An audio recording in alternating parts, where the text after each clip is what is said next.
Let's take a human analogy. Suppose you need to contact some boy Chotu. You don't know who this person is, and there are a lot of people. What do you do? So what do? You shout out Chotu Chotu loudly so that everyone can listen, and then the concerned person, if he is there, he is going to get back to you. And that is exactly what is done here as well. So you rely on broadcast addresses such that every host within the particular physical network can get this message and act on it if it is the concerned entity, in this case if it's the DHCP server. So this is how the DHCP operates. Surprisingly, it is doing a network layer functionality at the application layer by using the UDP transport protocol. What a newly booted or an attached host on a physical network does is it broadcasts what is called a DHCP discover message. When I say broadcast, it is going to set the IP address to this. So this is the IP level broadcast address. So whenever an IP address is broadcast, it goes out as a link layer broadcast. So at the MAC, it is set to FFFFs.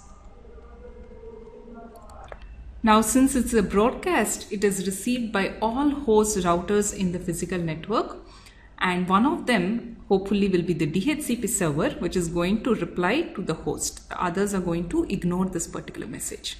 The above explanation assumes that there is one DHCP server per subnet. So here are two subnets interconnected with a router, and there is a DHCP server on each, which is going to serve the host corresponding to this particular subnet. But this can be an overkill in many cases. Managing so many DHCP servers can be a problem. So often you may want to maintain one DHCP server over multiple subnets, in which case what is to be done?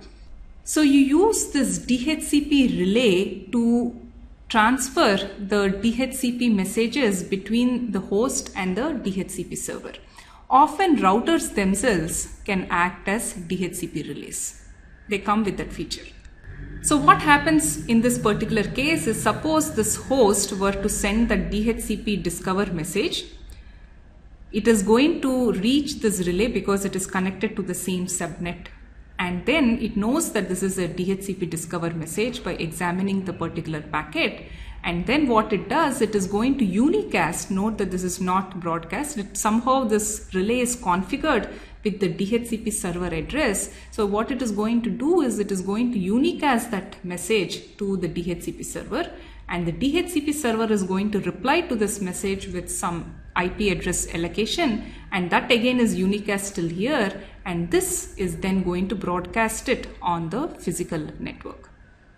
So if you are supporting DHCP on a physical network, either you should have a DHCP server or a DHCP relay, which is configured with the address of the DHCP server. So this is the typical sequence of message exchange that happens for you to obtain an IP address. So the host that wants an IP address is going to broadcast this DHCP discover message, and the DHCP server is going to respond with what is called a DHCP offer. So this will contain the IP address that it wants to allocate to the particular host. In allocating this particular IP address, it can potentially make use of the MAC address of the particular host. Well, for this, the DHCP server has to be appropriately configured. Or it can use the subnet information. The way it gets the subnet information, if it is using relays, is via the router, and accordingly allocate an IP address. Once a host receives a DHCP offer, then it is going to send a DHCP request asking for the specific IP address. What is the need for this? At times, there are multiple DHCP servers as part of an organization, and a host can receive multiple DHCP offers. This arises mainly because of fault tolerance purposes. In this case, a host is going to request a specific IP address that came as part of a specific DHCP offer. And then the DHCP server is going to confirm that this particular address that you can use based on the DHCP ACK message. As mentioned earlier, the DHCP server typically also passes the subnet mask information, the default router information, the domain name of that particular organization, as well as the DNS server information. if the host asks for it, which typically hosts do. What is domain name? I didn't cover it. We will cover it later in the application layer. For now, an example of a domain name would be iitb.ac.in. So here is the DHCP packet format. The operation specifies whether this is a request or a reply. The hardware type field specifies the type of hardware being used in the network, for example, Ethernet or frame relay, so on and so forth. And the hardware length specifies how long the address is. In case of Ethernet, this will take value 6 because Ethernet address is 6 bytes long. Hops has relevance in case you are using the relay agent, otherwise the source sets it equal to 0.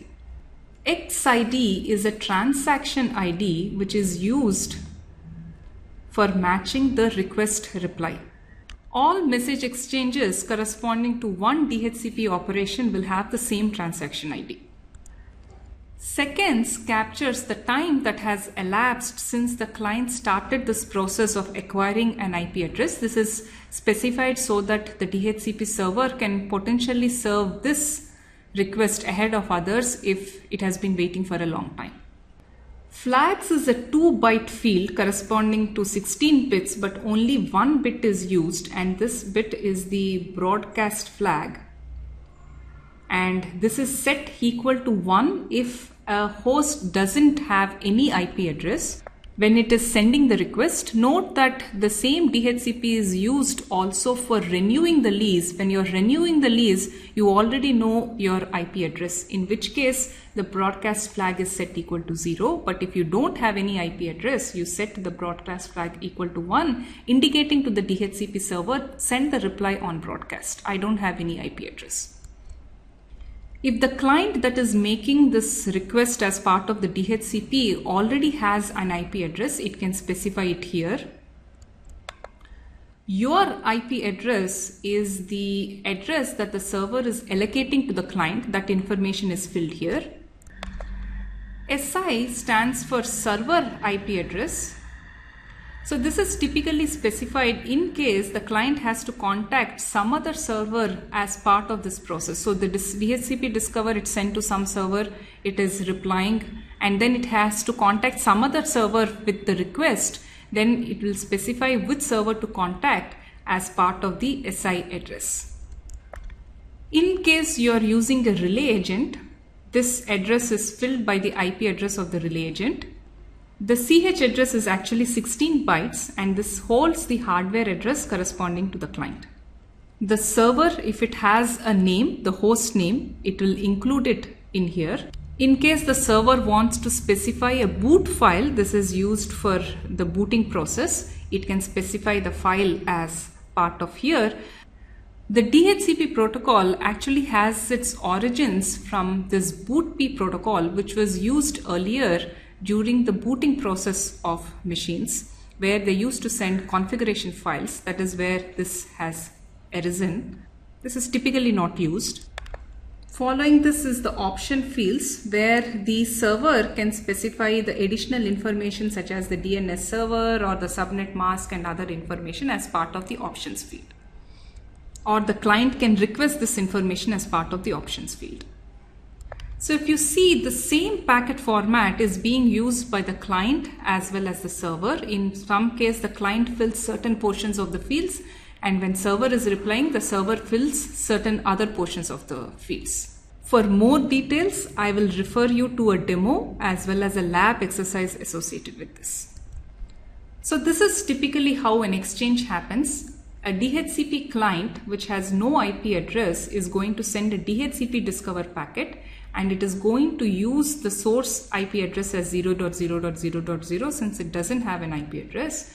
Since we are running this at the application layer, you need to specify a port at which the client will receive messages. The port is 68, and it specifies the IP destination address as this since it wants to go out as broadcast, and 67 is the port associated with the DHCP server. And this address is blank because this field will be filled by the server, and this is the transaction ID. Now when the server receives this discover message, it is then going to specify, it's going to reply back with a DHCP offer where it specifies its IP address. The port is 67. This is the destination. Since the client doesn't have an IP address, it has to broadcast still. And this is the port associated with the particular client. And this is the address that the server is allocating to the particular client. And it is saying this address is valid for 10 minutes.